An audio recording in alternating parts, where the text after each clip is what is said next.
નમસ્કાર મિત્રો. આવતીકાલનો ઉજાસ આ મુલાકાત શ્રેણીમાં તમારો પરિચય એવી ઉદયમાન પ્રતિભાઓ સાથે કરાવી રહી છું જેમની કાંતિ પરોઢે ફૂટતા સૂર્યના કિરણોની જેમ ખીલી રહી છે. અને જ્યારે ક્ષિતિજેથી આકાશ મધ્યે પૂર્ણ કળાએ ખીલશે ત્યારે એ આપણી આવતીકાલને અજવાળશે. એના સ્પષ્ટ ચિહ્નો આજે આપણને દેખાય છે. રામ મોરીનું નામ ગુજરાતી સાહિત્યના આંગણે છેલ્લા 10 વર્ષથી કે એથી પહેલાથી ગૂંજતું થયું છે. એટલે કે રામે હજી ગતા 25 વટાવી તે પહેલા તો એમની ઓળખ એક લેખક તરીકે પ્રસ્થાપિત થઈ ચૂકી હતી. 2016માં એમનો વાર્તા સંગ્રહ મહોતું આવ્યો, જેને પછીના જ વર્ષે કેન્દ્રીય સાહિત્ય અકાદમીનો યુવા પુરસ્કાર સાંપડ્યો. પછી આવ્યો એમના વાર્તા સંગ્રહ કોફી સ્ટોરીઝ અને ત્યાર પછી કન્ફેશન બોક્સ. અને હવે તેમનું તાજેતરમાં જ પ્રસિદ્ધ થયેલું પુસ્તક એટલે કે તેમનું ચોથું પુસ્તક, એમની નવલકથા સત્યભામા. એમને અનેક એવોર્ડ પણ પ્રાપ્ત થતા આવ્યા છે. વિદ્યાગુરુ ફાઉન્ડેશનનો નાનાભાઈ જેબલિયા સ્મૃતિ પુરસ્કાર, ગુજરાત સાહિત્ય અકાદમીનો પુરસ્કાર, ભારતીય ભાષા પરિષદ કોલકાતાનો પુરસ્કાર વગેરે. એમની કલમ ફિલ્મ લેખનમાં પણ એટલી જ ચાલી. મોન્ટુની બિટ્ટુ, 21 ટિફિન, કચ્છ એક્સપ્રેસ, મારા પપ્પા સુપર હીરો જેવી ફિલ્મો એમની કલમમાંથી વહી નીકળી. અને પછી આવ્યું રાજાધિરાજ મ્યુઝિકલ. તો આ રામ રતન ધન આજે આપણી સાથે છે. એમનું હરખભેર આપણે સ્વાગત કરીએ. રામ, આજના સંવાદમાં સ્વાગત કરું છું. શું કહું, રામ રતન ધન પાયો એવું કહું? નમસ્તે બહુ આરાધનાબેન. વખતથી આપણે આ મુલાકાતનું આયોજન ચાલતું હતું અને આજે આપણે વાત કરી રહ્યા છીએ. એનો ખૂબ ખૂબ આનંદ છે, અઢળક આનંદ છે. આજે સ્વાગત કરું છું. કેમ છો? બસ એકદમ મજામાં આરાધનાબેન. તમે કેમ છો? સૌથી પહેલા તો હું આ પરંપરામાં મને ફરીવાર જોડાવાની શું કે સૌભાગ્ય મળ્યું એના માટે તમારો આભારી છું. આપણે આજે જોડાયા અને સત્યભામાની તમારી બુક ટૂર ચાલી રહી છે. તમે ખૂબ વ્યસ્ત છો, એ બધા વચ્ચે તમે આજે સમય કાઢીને મારી સાથે વાતો કરો છો, એનો મને ખૂબ આનંદ છે. ખૂબ આભારી છું. સત્યભામા કેમ ચાલે છે? તમને કેવો રિસ્પોન્સ મળી રહ્યો છે? સત્યમાં મને મજા એ પડી રહી છે કે દરેક ઉંમરની જે ઓડિયન્સ છે, દરેક ઉંમરનો વાચક છે, એ મને મળી રહ્યો છે. હમ. ટીનેજ ગુજરાતીઓ પણ વાંચી રહ્યા છે. અને એવા એવા બહુ બધા ગુજરાતી છોકરાઓ છોકરીઓ છે જે કહે છે કે અમે અમારા જીવનમાં વાંચેલી આ પહેલી બુક હશે એમ ગુજરાતી. અચ્છા. તો એક સ્માઇલ પણ તમારા ચહેરા ઉપર આવી જાય. અને અનુભવી વાચક છે એ વાંચીને એના પ્રતિભાવો સતત મળતા હોય તો એ એક બે પેઢીના વચ્ચે હું ઊભો હોઉં ને ઉંબરા ઉપર, એવું મને લાગે. તો હમ. મજા પડે છે. લખતી વખતે આપણા મનમાં જે અર્થ ના હોય એવા અર્થ ભાવાર્થ વાચક જયારે ખોલી આપતો હોય ત્યારે આપણને થાય કે અરે વાહ, આ તો મેં નહોતું વિચાર્યું મેં લખતી તો વખતે. નહોતું વિચાર્યું. તો એ મજા પડે છે. અને આમ પણ કૃષ્ણ વિશે કે કૃષ્ણના જીવનની આસપાસ કશુંક લખવું હોય ગુજરાતીમાં તો તમારે એટલે જોવું પડે કારણ કે તમારી પરંપરા બહુ જૂની છે. એ નાનાભાઈ ભટ્ટથી મળી, મુનશીથી લઈ કરસનદાસ માણેક અને હરીન્દ્ર દવે, દિનકર જોશી, આ આખી બહુ મોટી પરંપરા છે. એટલે પરંપરામાંથી તમે જયારે એ પરંપરાનો ભાગ બન્યા છો ત્યારે તમારો આગળનો અભ્યાસ છે એ કસોટી માગી લે લખતી વખતે. હમ. પણ મને એનો આનંદ છે કે મારા પૂર્વસૂરીઓએ ઓલરેડી મને આ રસ્તો કરી આપ્યો હતો. ઘણું બધું હોમવર્ક તમારા માટે થઈ ગયું ને તૈયાર હતું. જી બિલકુલ બિલકુલ. એના વિચાર બીજથી વાતની શરૂઆત કરો. વિચાર બીજ ક્યાંથી રોપાયું અને પછી આખી નવલકથામાં કઈ રીતે પરિણમ્યું? તમે વાર્તાઓ તો લખી છે, પણ આ તમારી પહેલી નવલકથા છે, એટલે એ દ્રષ્ટિએ પણ નવલકથા લખવાની આખી પ્રક્રિયા કેવી રહી? મૂળ તો આરાધનાબેન 2014માં આ નવલકથા લખવાની શરૂ કરી હતી. ઓહો. એટલે મૂળ 10 વર્ષ આ કૃતિને લાગ્યા મને લખતા, પૂરી કરતા. કારણ કે મારે સેમ ટાઈમ પર ભાગવત પુરાણ, મહાભારત, પછી ત્રિપુર સુંદરી પુરાણ, દેવી ભાગવત, હરિવંશ પુરાણ, ગીત ગોવિંદમ, ભ્રમર ગીત, ગોપી ગીત, સુરદાસના પદો, આ બધાનો સંદર્ભ માટે ઉપયોગ કરવાનો હતો. તો એના કારણે ખાસો મોટો સમયગાળો પસાર થયો. મૂળે આ કથાનું બીજ છે ને મારા મનમાં, હું 5 વર્ષનો હતો ત્યારે મારા મનમાં રોપાયું. પણ ત્યારે હું નવલકથા લખીશ એમ નહીં, પણ સત્યભામા નામ મારી પાસે પહેલી વાર ત્યારે આવેલું. મારા દાદાની આંગળી પકડી હું ભજનોમાં જતો અને એ વખતના ભજન પરંપરાઓ બહુ જુદી હતી. એકદમ પેલા શોર શરાબા અને હાઇલાઇટ અને ગ્લેમરથી જુદી હતી એકદમ. ગામડામાં ખેત મજૂરોના ઝૂંપડાઓમાં, એના એક ઢાળિયા મકાનોમાં ચાની રકાબી હોય એને ઉલટી કરી એને મંજીરા બનાવવામાં આવતા. પછી લોખંડનું તગારું ઉલટું કરી એના પર પથરાથી નગારું બનાવવામાં આવતું અને ભજનો ગવાતા. અને આખી આખી રાત ભજન ચાલતા. એક ભજન ગવાય પછી ભજનનું આખું ભાવ વિશ્વ ખુલ્લું કરવામાં આવતું. તો આ એક આ પરંપરામાં મેં ગંગા સતી પાનબાઈ, લાખા લોયણ, માલદેવ રૂપાદે, લીરલબાઈ, મેકરણ કાપડી, કબીર સાહેબ, નવનાથ, રૂખડ બાવો, આ બધી પરંપરાના ભજન મેં સાંભળ્યા છે નાનપણમાં. વાહ. અને દરેક ભજનનો ભાવાર્થ મેં અનુભવી ભજનીકો પાસે સાંભળ્યો છે. તો એવી એક રાત્રે હું મારા દાદાની આંગળી પકડી ભજનમાં ગયેલો અને એક મજૂર દાદા હતા. એકદમ માટી વાળા એના કપડા. જુઓ, માણસ માટીનો સાથ છોડે પણ માટી માણસને છોડતી નથી. એના આખા કેડિયામાં, એના પાઘડીમાં બધે માટી ચોંટેલી હતી. અને એની ઉપર એને બાંધણીનો એક દુપટ્ટો ઓઢ્યો હતો. એક હાથમાં તંબુરો હતો, બીજો હાથ એનો હવામાં હાલક ડોલક થાય અને પદ ગાઈ રહ્યા હતા. પ્રેમ સખી પ્રેમાનંદનું આ પ્રેમ સખીનું આ પદ છે એ તો મને બહુ પાછળથી ખબર પડી. તો એ ગાઈ રહ્યા હતા કે તમે રમવાને આવો રે સતભામા સુંદરી, એવો ચાંદો ચડ્યો રે આકાશ રે, તમે રમવાને આવો રે સતભામા સુંદરી. તો આ આખું પદ વાર્તા બહુ સરળ હતી કે દ્વારકામાં કૃષ્ણએ રાસ રચ્યો છે. 16,108 માંથી 16,107 રાણીઓ રમવા તૈયાર છે, પણ એક સત્યભામાં રિસાયેલી છે. બધા આભૂષણો ઉતારી અને કહે છે કે મારે નથી રમવું. તો કૃષ્ણ એને મનાવે છે કે તારે શું કામ નથી રમવું? તો પેલીએ કહ્યું કે પારિજાતનું ફૂલ તમે સ્વર્ગથી લાવ્યા, એ તમે રૂકમણીને આપ્યું, તો જેને આપ્યું તમે એ તમારી સાથે રમે. કૃષ્ણ વોઝ લાઈક કે નહીં, મારે તો તારી સાથે જ રમવું છે. તું કે તને શું આપું, તારા માટે પારિજાતનું ફૂલ લઈ આવું? તો સત્યભામા કહે છે કે ના, પારિજાતનું ફૂલ નહીં, આખે આખું પારિજાતનું વૃક્ષ લઈ આવો. અને કથા એવું કહે છે કે ધેટ્સ હાઉ કૃષ્ણ સ્વર્ગમાંથી પારિજાતનું ઝાડ સત્યભામા માટે લાવ્યા. પછી અંતે કહે છે કે રંગે ચંગે રમ્યા શ્રી ભગવાન ને સત્યભામા સુંદરી. ભજન તો પૂરું થયું, પણ એ સવાલ મારા મનમાં રહી ગયો કે 16,107 રાણીઓ તો હતી જ, ખાલી જો પેલી એકને નથી રમવું તો આટલી તો રમવા તૈયાર હતી જ. તો જળમાંથી આંગળી કાઢીને જગ્યા પુરાઈ ગઈ. પણ કેમ કૃષ્ણને સત્યભામાને જ મનાવવી હતી? તો આ ભાઈ સત્યભામા એ એક વાત અને એક કિરદાર મારા મનમાં રહી ગયું. પછી તો પુરાણો વાંચતો, મારા દાદાને સંભળાવતો, એમાં બધી સુવર્ણ તુલાના પ્રસંગો આવતા, પારિજાતના પ્રસંગો આવતા. સેમંતક મણિ કૃષ્ણ ઉપર ચોરીનો આરોપ લાગ્યો, સત્યભામાના પિતા સત્યજીત આરોપ લગાડ્યો, કૃષ્ણ મણિ શોધીને લાવ્યા અને સત્યભામા એને પરણી. આ બધા પ્રસંગો તો વેદવ્યાસજીએ લખેલા જ છે, પણ રામાનંદ સાગરની શ્રી કૃષ્ણ સિરિયલમાં પણ આ બધા પ્રસંગો પાછા જોયા.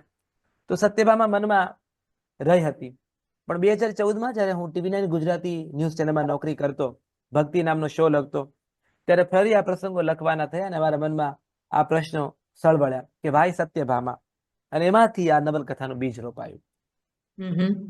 પછી લખવાની પ્રક્રિયા કેવી રહી? નવલકથાનો સાહિત્ય પ્રકાર ખાસો અઘરો છે અને મને લાગે છે કે એનો વાચક વર્ગ હવે થોડોક સંખ્યાની દ્રષ્ટિએ સીમિત પણ થતો જાય છે, કારણ કે લોકોને બધું શોર્ટકટ ટૂંકમાં જોઈએ છે. એટલે લખવાનું પણ લાંબુ ને પછી વાંચવાનું પણ લાંબુ. એટલે આ બંને પ્રક્રિયા વિશે વાત કરો. લેખન પ્રક્રિયા કેમ રહી એનું તમારા મનમાં, કે તમે જે આટલા બધા ગ્રંથો વાંચ્યા, એ તમે સંશોધન કર્યું, એ બધું મેટર ગોઠવવું અને નવલકથા સ્વરૂપમાં ગોઠવવું, એ કામ કઈ રીતે થયું? એક તો બને છે ને આરાધનાબેન, માધ્યમ કોઈ પણ બદલાય, લખવાની વાત મને બહુ જ નશો લાગે એમ. એટલે એની સામે ભલભલા વીડ ટૂંકા પડે. જે લખવાનો નશો છે મારો, કે મને લખવા મળે છે અને મને વાંચવા મળે છે, આ બે પ્રવૃત્તિમાં મારું જગત પૂરું થઈ ગયું. તો વાંચન મને ખૂબ ગમે. અને તમે દિનકર જોશીના પુસ્તકો વાંચ્યા હોય, મુનશીના પુસ્તકો, નાનાભાઈ ભટ્ટના મહાભારતના પાત્રો વાંચ્યા હોય, તો આ બધા મારા પૂર્વસૂરીઓએ મને એવું ખોલી આપેલી બારી કે ઈશ્વરને માણસ બનાવી શકાય અને માણસ બનાવીને વાત કરી શકાય.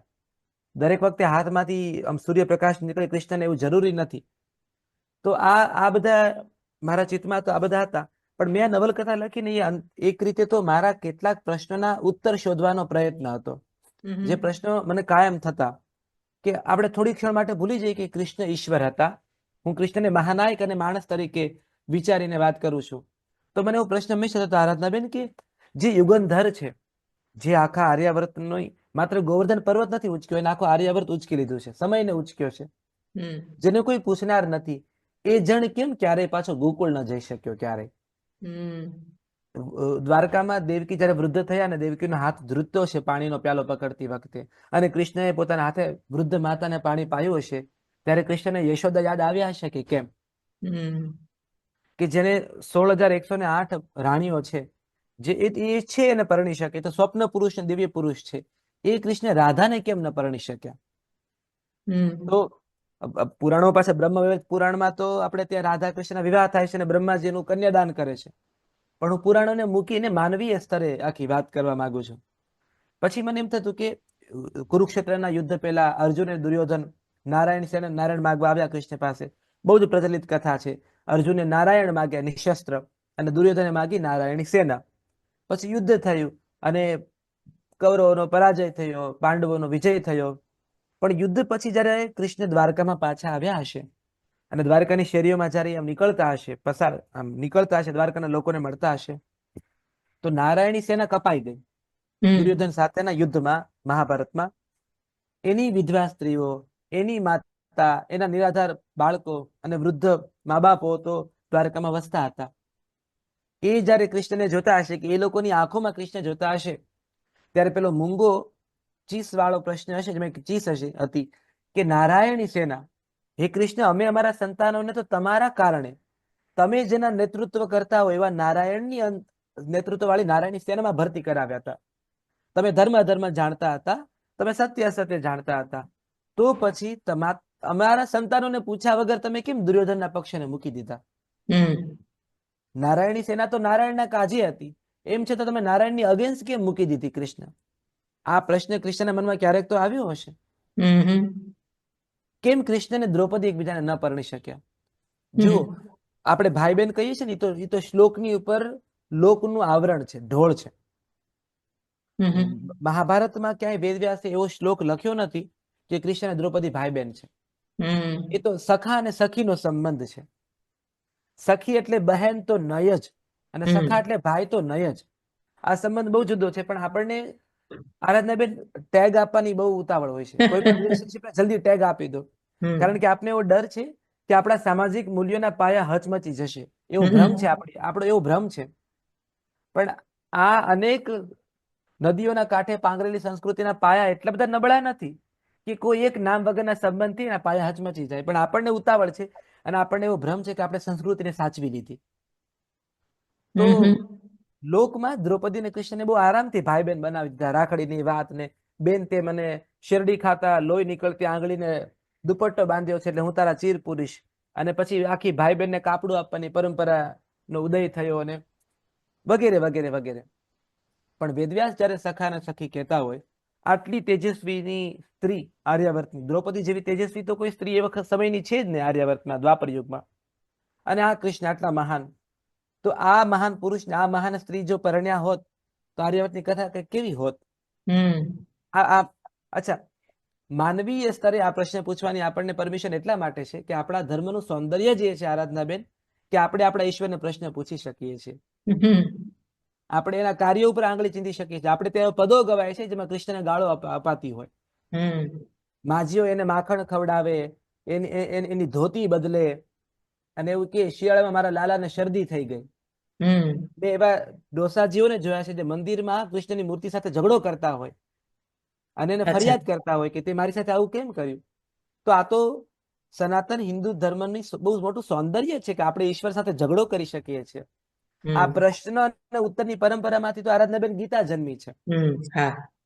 એટલે સંશય થાય, પ્રશ્ન થાય, ત્યારે એક મહાન કૃતિ અને એક મહાન ઉપદેશ આપણને મળ્યો છે. તો મને થયું કે હું પણ આ જ સંસ્કૃતિનું બાળક છું, તો મને મારી આ સંસ્કૃતિને, મારા ઈશ્વરને પ્રશ્ન પૂછવા છે. અને એ પ્રશ્ન અને ઉત્તરની પરંપરામાંથી સત્યભામા નવલકથા જન્મી છે. તો આ પ્રોસેસ મારા માટે બહુ મહત્વની રહી છે. ક્યાંક ને ક્યાંક મેં આ જવાબ શોધવાનો પ્રયત્ન કર્યો છે. અંતિમ જવાબો ના હોઈ શકે, અંતિમ સત્ય ના હોઈ શકે, પણ આ તો કૃષ્ણ નામનું આકાશ બહુ મોટું છે. મારે તો મારા ઝરૂખામાંથી દેખાતા આકાશની વાત કરવી છે. વાહ. હવે તમારા લેખન તરફ વળીએ તો તમે વાર્તાઓ લખી, તમે લઘુકથાઓ પણ લખી, અને એના પરથી પછી તમે નવલકથાઓ લખી, તમે ફિલ્મો પણ લખી, રાજાધિરાજમાં પણ તમારી મહત્વની ભૂમિકા લેખનમાં રહી. આ બધા લેખન પ્રકારોને જો સાથે મૂકીએ તો તમારો પ્રિય સાહિત્ય પ્રકાર લેખન કયું? વાર્તા કે નવલકથા કે ફિલ્મો? શું વધારે અનુકૂળ આવે? શામાં વધારે મજા આવે? તમારું પોતાનું કમ્ફર્ટ ઝોન શું છે?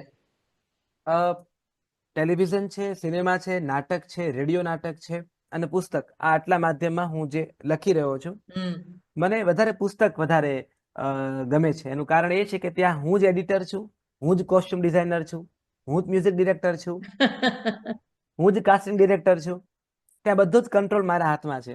ત્યાં હમ. મારે ક્ષમતા પણ રાખવાની છે, મારે વહેવાનું પણ છે, મારે મારી જાતને સંકેલવાની પણ છે. બાકી બધા માધ્યમમાં કેવું છે કે મારી ઉપર એવા લોકો છે, સ્ટુડિયો છે, ડિરેક્ટર છે, એડિટર છે, એક્ટર છે, કાસ્ટિંગ ડિરેક્ટર છે, જેના સાથે રહીને મારે કામ કરવાનું છે.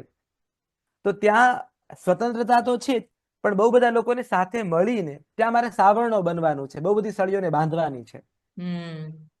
એટલે એ બધી મજા છે, ચેલેન્જ પણ છે એમાં, અને એનો આનંદ પણ છે કે બહુજન મળી જે કામ કરે એકે કદી ન થાય, સાવરણીથી ઘર સાફ થાય, સળીએ કશું ન થાય. એ જે દોહરો આપણે ગાઈએ છીએ એ આ બધામાં છે. પણ પુસ્તક એટલા માટે કે પુસ્તકમાં હું નશામાં રહી શકું છું. એક પ્રકરણ કે એક પાનું લખ્યા પછી હું આમ બંધ કરીને ક્યાંય સુધી ઠુમરી સાંભળ્યા કરું છું અને મને મજા આવે છે. હું કોફીનો કપ લઈ આખા ઘરમાં આટા માર્યા કરું છું, કારણ કે એક ઉત્તમ લખાયાનો મને આનંદ મમળાવવાનો એક અવકાશ મને મળે છે. હમ. સિનેમા, ટેલિવિઝન, નાટકમાં મને નથી મળતું. ત્યાં એક ડેડલાઇન છે. અચ્છા. ત્યાં ત્યાં એક પ્રોજેક્ટની સાથે બીજા 500 થી 1000 લોકોનું રસોડું ચાલે છે. હમ. ત્યાં બહુ બધા લોકોની કારકિર્દી જોડાયેલી છે. ત્યાં મારી માથે જવાબદારી છે, મારા ખભા ઉપર. ત્યાં મારે આનંદ મમળાવવાનો અવકાશ એવો નથી કે બધું પડતું મૂકીને હું રાજી થાઉં. હમ. તો આ બધાના કારણે પુસ્તક હંમેશા મારી પ્રથમ પ્રાયોરિટી રહે છે, કારણ કે હું સત્યભામાં 10 વર્ષે લખી શક્યો, રાજાધિરાજ 10 વર્ષ સુધી ના કરી શકું હું. હમ.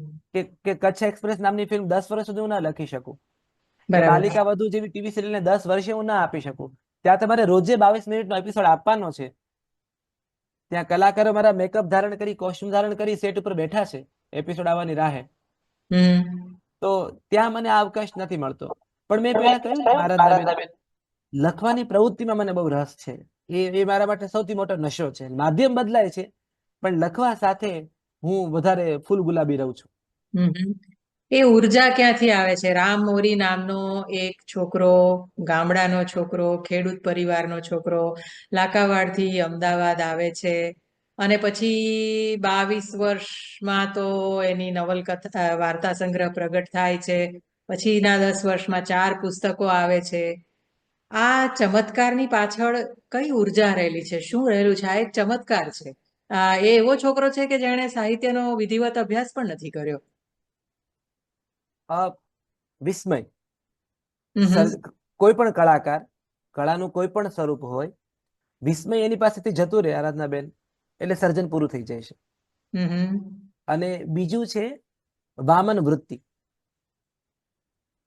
મને એક અહંકાર આવી જાય અદ્ભુત રીતે કે મેં સત્યભામા નામની અદ્ભુત નવલકથા લખી નાખી અને મને એનો નશો ચડે. અને એવા જ કાળે અચાનક મારા હાથમાં દ્વારિકાનો સૂર્યાસ્ત નામનું દિનકર જોશીનું પુસ્તક આવે. હમ. અને વાંચ્યા પછી તરત મને પાછું મારી જાતને થાય કે પેલો મેં વિરાટનો જે ભ્રમ ઉભો કર્યો હતો એ તરત વામન થઈ જાય. એટલે મને થાય કે મેં કચ્છ એક્સપ્રેસ નામની અદ્ભુત ફિલ્મ લખી નાખી.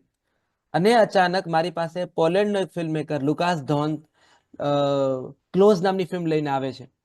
અને એ 23 વર્ષનો ફિલ્મ મેકર ક્લોઝ નામની ફિલ્મ મારી સામે મૂકી દેશે. અને હું મૂવીમાં એ ફિલ્મ જ્યારે જોઉં છું ત્યારે મને થાય કે હાય હાય, આપણે તો હજી કેટલા નાના છીએ. તો હમ. મને થાય કે મેં એક અદ્ભુત વીજળી નામનું નાટક લખી નાખ્યું. અને હું આમ હમ. તાનમાં આવું છું કે ક્યાં બાત હે, 2 કલાકનું અદ્ભુત મ્યુઝિકલ નાટક જેમાં મને 10 ગીતો લખવાની જગ્યા મળી. એટલે હું આમ રાજી રાજી થઈ જાઉં. ને અચાનક મારી પાસે આધે અધૂરે નામનું નાટક હું સિને પ્લેમાં ઝીમાં જોઉં. પાછું વાંચ્યું તો હતું જે કાળે, પણ એ નાટક જ્યારે જોઉં અને એમાં ડિરેક્ટરે લખેલા નાટકના જે વિઝ્યુઅલ ઊભા કર્યા છે એ હું જોઉં, ત્યારે મને એમ થાય કે અરે રે, તો આ જે ઉભરો આવે ને તમારો ચાની તપેલીમાં, એ તરત પાછો બેસી જાય. એટલે ઉત્તમ વાંચન, ઉત્તમ દ્રશ્યો, ઉત્તમ કૃતિનું આજે રસપાન છે ને, એ તમને સતત વામન રાખે છે. અને મને છે કે એ બહુ જરૂરી છે. હમ. તમારો પરપોટો ફૂટે પેલા કાંટો આવે અને તમને સમજાવે કે હજી બહુ જ કામ બાકી છે. એટલે ઉત્તમ કૃતિઓનું રસપાન છે એ મારી અંદરનું વિસ્મય જાગતું રાખે છે. અને મારા સમકાલીનો પણ કૃતિઓનો સતત અભ્યાસ કરો. જ્યારથી ગુજરાતમાં દેવાંગી ભટ્ટ નામની ઘટના બની છે ત્યારથી મારું વજન વધતું બંધ થઈ ગયું છે. દેવાંગીની કોઈક ઉત્તમ નવલકથા વાંચું ત્યારે મને થાય કે હજી તો બહુ જ કરવાનું બાકી છે. અજય સોની અંજારમાં બેઠો બેઠો એક ઉત્તમ વાર્તા લખી નાખી. હું એ ઉત્તમ વાર્તા વાંચું ત્યારે મને થાય કે મારી પાસે આ વિષય કેમ નહીં આવ્યો. તો પારુલ અને મને અચાનક મને એમ થાય કે ઘણું બધું સરસ કામ થઈ રહ્યું છે અને અચાનક મારા ખોળમાં પારુલ ખક્કરની કોઈ કવિતા આવે. અચાનક મુંબઈમાં બેઠેલો કોઈ તુમુલ બુચ એક સરસ મજાનું ગુજરાતી કેપ્શન લખે અને અચાનક કોઈક અંકિત દેસાઈ વાપીમાં બેઠો બેઠો મેલ મેટર્સ નામનો એક લેખ મારી પાસે એનો આવી જાય મારા મોબાઈલમાં, ત્યારે એક સળગતી આગ મારી અંદર આવે કે બહુ જ કરવાનું બાકી છે ભાઈ, તું એવો વેમમાં ના રહેતો કે તું એકલો ભૂવો ધૂણે છે. તો આજે સુખદ ઈર્ષ્યાનું સુખ મને મળે છે કે મારા સમકાલીનો એટલું ઉત્તમ કામ કરતા હોય ત્યારે મને થાય કે આપણી ધૂણીમાં તો હજી લાકડા મૂકતા રહો ભાઈ, આ ચૂલો ઠરવો ના જોઈએ. તો દરેક સર્જકને, દરેક કલાકારના મનમાં આ ઈર્ષ્યા તો હોવી જ જોઈએ. અને પાછી અપ્રિસિએશનની ઉર્જા પણ હોવી જોઈએ કે હું છાશવારે અંકિતને, અજયને, દેવાંગીને, પારુલને કે તુમુલને કહી શકું કે સાલાઓ તમે કેટલું અદ્ભુત કામ કરો છો. તો એ જે આ જાત એકબીજાની જાતને ઢંઢોળવાનું કામ છે કે મેં ઉત્તમ નવલકથા એક વાંચી હોય ને તો મને એમ થાય આરાધનાબેન કે મારે પણ આવું એક ઉત્તમ કામ કરવું છે. બરાબર. શબાનાની મજા ત્યાં સુધી છે જ્યાં સુધી સ્મિતા જીવતી છે. તો એ સ્મિતા ગુજરી જાય તો શબાનાને રડવું એટલે આવે કે અબ કામ તો મિલેગા પર વો મજા નહીં રહેગા. એટલે આ બધી ઘટનાઓ છે ને, હું તમને મલ્ટિપલ જવાબો મેં બાંધી દીધા. આ બધા કાર્યકારણો તમને વધારે સતત અને ઉત્તમ કામ પીરસવા માટેના મોટિવેશન પૂરા પાડે છે. અત્યાર સુધી જે લખ્યું એ ગદ્યમાં લખ્યું. પદ્ય લખવાનો વિચાર આવે છે ક્યારે? કવિતા લખશો? તમે પારુલ ખક્કરની કવિતાનું નામ દીધું એટલે મેં જે આ વીજળીનો ઉલ્લેખ તમને કર્યો, મેં વીજળીમાં 10 ગીતો મેં લખ્યા અને એ ટેમ્પરરી લખવાના હતા. મને મારા ડિરેક્ટર અભિનય બેંકરે એવું કહ્યું કે તું નાટક લખીશ ફ્લોમાં અત્યારે તો વચ્ચે ગીતોની, કારણ કે આ તો મ્યુઝિકલ નાટક છે વીજળી, તું વચ્ચે ગીતોની જગ્યા લાગે ને ત્યાં તું રેફરન્સ ગીતો લખી નાખજે, પછી આપણે કોઈ કવિ પાસે સરસ ગીતો લખાવીશું. તો મેં રેફરન્સના 10 ગીતો લખેલા, એ 10 એને રહેવા દીધા. તો હા, મેં કીધું કે અરે ભાઈ આપણે વાત થઈ હતી કે આપણે લખાવ, તો કે ના ના, ભાર્ગવ પુરોહિત અને હાર્દિક દવે બધાએ કીધું કે ના ના આ ગીતોને રાખીએ જ. મેં તો લોકનું મીટર લીધું હતું પણ એને કીધું કે નથી બદલવા. તો એ પહેલી વાર એવું થયું કે જાહેર માધ્યમમાં મારા લખેલા ગીતો સીધા પ્રેઝન્ટ થયા. તો એ મારા માટે જરા જુદો અનુભવ હતો. અમુક રચનાઓ હું લખતો હોઉં છું પણ એ માત્ર મારા જે મિત્રો છે, કવિ મિત્રો છે, લેખક મિત્રો છે, એને હું સંભળાવતો હોઉં છું, ક્યારેય પ્લેટફોર્મ પર નથી સંભળાવતો. એના માટેનો આત્મવિશ્વાસ નથી, એટલા માટે, બીજું કંઈ નહીં. પણ એ પદ્ય મને બહુ જ ગમે છે અને મને નવાઈ પણ લાગી છે કે આટલી લોક પરંપરા સાથે મારો પનારો પડેલો. એ લગ્ન ગીતો, ઋતુ ગીતો, હાલરડા, મૃત્યુ ગીત, ધોળ, ભજન, પદ, થાળ, તમે you name it I have it. એટલી બધી મેં એનો અનુભવ મેં કર્યો છે મારી દાદી, મારી ફઈઓ, મારી બા બધા પાસે. એમ છતાં કવિતાની રાણીએ ક્યારે મારી અથડીમાં મહેંદી મૂકી જ નહીં. તો મને એની ખૂબ નવાઈ લાગતી કે કેમ કવિતા મને ન ચડી. એટલે મારા કવિ મિત્રોને કહું કે ભમરાળાઓ, તમારી કરતા વધારે લોક મેં વાંચ્યું છે પણ તોય આ કવિતા એ કળા ન કરી મારી પાસે. આ પણ એટલા માટે કહું ને કે આ સરસ્વતીની વીણા નક્કી કરે છે કે મારે કયો તાર કોની હથેળીમાં મૂકવો છે. એટલે તો એ વિસ્મય મને કાયમ કવિતાનું રહ્યું છે અને મને મજા પડે છે. પન્ના નાયકની કવિતા આજે વાંચીને મને એમ થાય છે કે ઓહો, કોઈક 16 વર્ષની છોકરી કવિતા લખી ગઈ મારી ભાષામાં. તો એ કાવ્યનું વિસ્મય તો કાયમ મને રહ્યું જ છે. અચ્છા, કાવ્ય સંગ્રહ નહીં મળે અમને ક્યારે? ક્યારેય નહીં મળે. હું તમને સાવ સાચું કહું છું, ક્યારેય નહીં મળે. અચ્છા. એક કવિતામાં ભાવક છું ને, છૂટક છૂટક લખું છું, પણ કાવ્ય સંગ્રહ કરીશ એવું તો ક્યારેય ચિત્તમાં નથી અને પ્લાનિંગમાં પણ નથી, મારા બકેટ લિસ્ટમાં પણ નથી કે મારો લખેલો કાવ્ય સંગ્રહ હોય ક્યારેય. લાખાવાડથી બાળપણની શરૂ કરેલી તમારી યાત્રા, પછી તમે અમદાવાદ આવ્યા. યાત્રા સરળ તો નથી રહી. ભાવનગરનો કાળ તમારો જે હતો એ થોડો મુશ્કેલ કાળ પણ હતો. તમે મૃત્યુની મુખોમુખ થઈને પાછા આવ્યા છો એ પણ હું જાણું છું. આ એક એવો આપણા સમાજમાં એવો રૂઢ થઈ ગયેલો ખ્યાલ છે કે હોશિયાર વિદ્યાર્થીએ વિજ્ઞાન ભણવું, અને મને લાગે છે કે તમારા કિસ્સામાંથી ઘણા મા બાપોએ ને ઘણા બાળકોએ ઘણું બધું શીખવા જેવું છે. એટલા એમના લાભાર્થે મને થાય છે કે એ પ્રસંગ વિશે થોડી વાત કરો. હું છે ને બહુ બધી વાર એમ કહું છું કે સદનસીબે મારા મા બાપ ભણેલા નહોતા. હા. એ સદનસીબ. હા, એ ભણેલા નહોતા એટલે બહુ સુખ મને મને બહુ બધા ફાયદા એટલે બહુ થયા છે કે મારા મા બાપ ભણેલા નથી એમ. હમ. મા બાપ ભણેલા હોવાના ગેરફાયદા બહુ છે. હું અત્યારે અમુક શાળાઓમાં જાઉં છું બોલવા માટે, તો ત્યારે હું ઘણી ગેટની બહાર ઉભો હોય, બધી મમ્મીઓ ઊભી હોય, મને ડ્રાઇવિંગ નથી આવડતું એટલે હું ઉબર ઓલામાં આટા મારું છું, ટેક્સી. તો મેં ટેક્સી કરાવી હોય, ટેક્સી આવવાની 5-7 મિનિટ મારી પાસે હમ. હોય, ત્યારે મમ્મીઓને હું સાંભળું. અચ્છા. એ જે ગરવીલી મમ્મીઓ વાત કરતી હોય ને કે ચલો બેબી ફટાફટ ઈટ કરી લો, પછી રન રન કરવાનું છે, બહુ ફાસ્ટ ફાસ્ટ નહીં કરવાનું, નહીં તો ફોલ થઈ જવાય. ઈ જે ગરીબ મમ્મીઓ, હું ગરીબ મમ્મીઓ જ કહું છું, એ બધી ગરીબ મમ્મીઓ જે સંઘર્ષ કરી દે છે કોઈ ચોક્કસ ચોકઠામાં ફિટ થવા માટે, હમ. એટલે ફટાફટ ઈટી લો અને ફોલ થઈ જવાય, ડ્રીમ આવ્યું, ચલો ચલો, જો ત્યાં પેલું કેટ બેઠું છે, કેટ બેઠું છે. પણ હમ. એ બધું સાંભળું ત્યારે મને થાય કે સારું છે મારા મા બાપ ભણેલા નહોતા. હમ. તો આપણે ત્યાં છે ને હવે અત્યારની 2025ની સ્થિતિ તો પણ બદલાણી છે થોડી, આરાધનાબેન, એજ્યુકેશન બાબતે.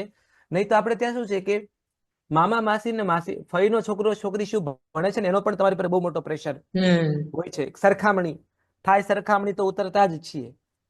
તો એ સતત હોય છે તમારી પાસે. મને ક્યારેય કરિયરને લઈને, અભ્યાસને લઈને હું ક્યારેય ક્લિયર નહોતો કે મારે શું બનવું છે. હમ. કારણ કે આપણી એજ્યુકેશન સિસ્ટમ એવી નથી કે બાળકને 10મા વર્ષે, 12મા વર્ષે કે 14મા વર્ષે ખબર પડી જાય કે મારે આ બનવું છે. દર 10 વર્ષે ટ્રેન્ડ બદલાય, ફેશન આવે. હા. ડોક્ટરની ફેશન આવી હતી, વચ્ચે એન્જિનિયરની ફેશન આવી હતી, અત્યારે રાઈટ નાવ અત્યારે આપણે ત્યાં છે ને કોમ્પિટિટિવ એક્ઝામની ફેશન ચાલે છે. અચ્છા. તો એ ફેશન બદલાય, ટ્રેન્ડ બદલાય. તો હું 5મા ધોરણમાં હતો ગામમાં, ત્યારે હું મોટો થઈને ડોક્ટર બનીશ એવો નિબંધ હું બોલ્યો હતો વક્તૃત્વ સ્પર્ધામાં, અને બહુ તાળીઓ પડી એટલે મારી કરિયર નક્કી થઈ ગઈ કે હું ડોક્ટર બનીશ. આટલું જ સિમ્પલ. પણ એના કારણે સાયન્સમાં મેં એડમિશન લીધું. 10મામાં મારે 82% હતા, તો બહુ જ હોશિયાર, 82% લાવ્યો આ છોકરો. તો ધેટ્સ ડોક્ટરીમાં એડમિશન તો લઈ લીધું, એટલે મેં બાયોલોજી વિષય મારો. પણ 11માના 6 મહિના મને સમજાઈ ગયું કે આ ફિઝિક્સ, આ કેમિસ્ટ્રી મારે માટે છે જ નહીં. તારે જમીનમાં ઈશાન અવસ્થીને જેમ પેલા બ્લેકબોર્ડમાં ફોન્ટ ડાન્સ કરે, એ મારા ચિત્તમાં બધા ડાન્સ કરતા હતા, બધા સમીકરણો. તો મેં મારા બાપુજીને વાત કરી, મેં કીધું આ સાયન્સ મારાથી પૂરું નહીં થાય. મારા બાપુજી કીધું કે આપણે તો ખેડૂત છે બેટા, આપણે એકવાર બીજ વાવીએ ખેતરમાં, પછી તો ઈ ફણગો ફૂટે અને ડુંડો બાજે, પછી તો લણે જ છૂટકો. આપણે કઈ અડધા બીજે ખેતર કાઢતા નથી. તો હવે મહેનત કર જે થાય તારથી. પણ એ એટલું ડિફિકલ્ટ થયું, 6-7 મહિના તો માંડ કાઢી શક્યો. અને જે છોકરો ક્લાસમાં સૌથી ફર્સ્ટ આવતો હતો, એ છોકરો ક્લાસમાં સૌથી લાસ્ટ આવે. અને 0 ને માઇનસમાં જ માર્ક આવે બધી 15 માર્ક ને 25 માર્કની ટેસ્ટમાં મારે. એટલી એ ખરાબ સ્થિતિ સાયન્સની, મને સમજાય જ નહીં. મને થયું હું ક્યાં ભરાણો. પછી એક કાળે જે તમારી ટીનેજ ઉંમર હોય, તો થયું કે આત્મહત્યા બહુ જ સરળ છે, ચલો એ કરી લઈએ ને તો આમાંથી આખી વાતમાંથી. એ એટલું મને ટોર્ચરિંગ, એટલું બધું ટોર્ચર ફીલ થતું ક્લાસમાં. તમે ઠોઠ ઠોઠ ઠોઠ કોને કહેવાય ને, એનો જે કોન્સ્ટન્ટ 6-7 મહિના મને અનુભવ થયો ક્લાસમાં. એટલે હમ. મને ક્લાસ ટીચર પણ સવાલો એટલે ન પૂછે કે રામ સિવાયના બીજા બધા જવાબ આપજો એમ. તો હમ. એ જે નિગ્લેક્ટ થવાનો ખૂણો ખૂણો ખૂણો ખૂણો આવ્યો, મેં કીધું કે હવે તો આને આંગળી ઝાલીને આ જે કસ્તર છે એને ચામાંથી બહાર કાઢો, એ વાળી વાત આવી. તો મેં 6-7 પાનાનો આખો સુસાઇડ નોટ લખ્યો અને મારા તકિયા નીચે મૂકી. અમે લોકો બધા હોસ્ટેલમાં રહેતા છોકરાઓ, અમારે ત્યાં અમારી હોસ્ટેલમાં એક 6-7 માળની બિલ્ડિંગ બનતી હતી. મેં નક્કી કર્યું કે બિલ્ડિંગમાંથી કૂદકો મારી અને નીચે પડું, નીચે કપસી અને સળિયાઓ છે, પડીશ તો આખી કથા પૂરી થઈ જશે. તો એ આખો, પછી એમાં 7-8 કલરની બોલપેનથી મેં આત્મહત્યાનો પત્ર લખ્યો હતો. એમાં મેં ડેકોરેશન રાખ્યું હતું એમ કે અને એમાં પહેલા બધા વૈજ્ઞાનિકો જે સાયન્સમાં આવતા હોય, બધા વૈજ્ઞાનિકોના નામ લખી લખીને ગાળો લખી હતી. ને ગાંડા થઈ લોકોને, નખો જાય તમારું, માતાજી તમને ક્યાંય ન રાખે, તમને રૂવે રૂવે પરુ ફૂટે ભમરાડાઓ. મને એવી સમજ નથી પડતી કે આ બિચારા તો જીવતાય નથી હવે એમ. હમ. પણ પછી એ આત્મહત્યા કરવા માટે હું ગયો અને એ જે 6-7મા માળે ઉભો હતો, એકદમ ગાઢ અંધકાર ભાવનગરનો, નીચે પડવાની જ વાર હતી. અને એક મોમેન્ટમાં મને અંધારામાં મારી બાનો ચહેરો દેખાણો, મારા બાપુ મને દેખાણા, અને આઈ રિયલાઇઝ કે હું નીચે પડીશ એટલે ગુજરી જ જઈશ. પણ જ્યારે મારી લાશ લઈ એમ્બ્યુલન્સ ઘરે આવશે અને ખેતરમાંથી મારા મા બાપ કામ કરીને આવ્યા હશે, એમને આ દિવસો માટે તો ફી ભરીને મને હોસ્ટેલમાં નહોતો મોકલ્યો. કોઈ પણ પેરેન્ટ્સ, મા બાપ બાળકને એટલા માટે તો આગળ નથી જ મોકલતા કે બાળક ગુજરી જશે. તો એ જે ફાઇનાન્શિયલ જે ઇન્વેસ્ટમેન્ટ છે ને, જવાબ એનો મળી શકે, પણ ઇમોશનલ ઇન્વેસ્ટમેન્ટ છે ને આરાધનાબેન, એનો જવાબ નથી મળતો. સો એ મોમેન્ટે આઈ રિયલાઇઝ કે મારે તો જીવવું છે ભાઈ. આ લોકોની આંખમાં નાખીને હું શું જવાબ આપીશ? અને એ જે પરસો વળી ગયો સેકન્ડોમાં, તે હું પાછો વળ્યો. અને હું હંમેશા એવું કહું છું કે મારા મા બાપે મને એ મોમેન્ટ ફરી વાર જન્મ આપ્યો, અને મેં નક્કી કર્યું કે હવે તો ટકવું છે. અને ટકવા માટે પાછી લાઇબ્રેરીનો સહારો લીધો, અને નવલકથાઓ, વાર્તાઓ, સાયન્સના ચોપડા તો પડ્યા જ રહ્યા, આ બધા ફિક્શનના પુસ્તકો વાંચીને મેં હિંમત કેળવી. જીવન જીવવા માટે, ટકવા માટેનું આખું એક નવું સબળું કારણ મને મળ્યું. સરવાળે 12 સાયન્સમાં હું ફેલ થયો, ફરી એક્ઝામ આપીને હું ચડાવ માર્કે પાસ થયો, હોમિયોપેથીમાં એડમિશન લીધું. ત્યાં સુધી ધકેલ પંચા 150 જ ચાલતા હતા. અને પછી મારા મામાનો છોકરો એન્જિનિયરિંગ કરતો હતો, તો એણે મને કીધું કે તમે ડિપ્લોમા એન્જિનિયરિંગ કરી લો, આ થોડુંક સરળ છે, તમને ઈઝી પડશે. તો મેં પડતું મૂકી, હોમિયોપેથી પડતું મૂકીને એન્જિનિયરિંગમાં એડમિશન લીધું. 6 મહિનામાં સમજાણું કે આપણે તો ઉલમાંથી ચૂલમાં પડ્યા. એન્જિનિયરિંગનું ગણિત તો બહુ ડિફિકલ્ટ છે. પણ મારા એચઓડી હતા ડોક્ટર જીડી આચાર્ય, એને બહુ જલ્દી સમજાઈ ગયું હતું આ છોકરો એન્જિનિયર નહીં બને. પણ એમને મારા લેખનમાં રસ લીધો.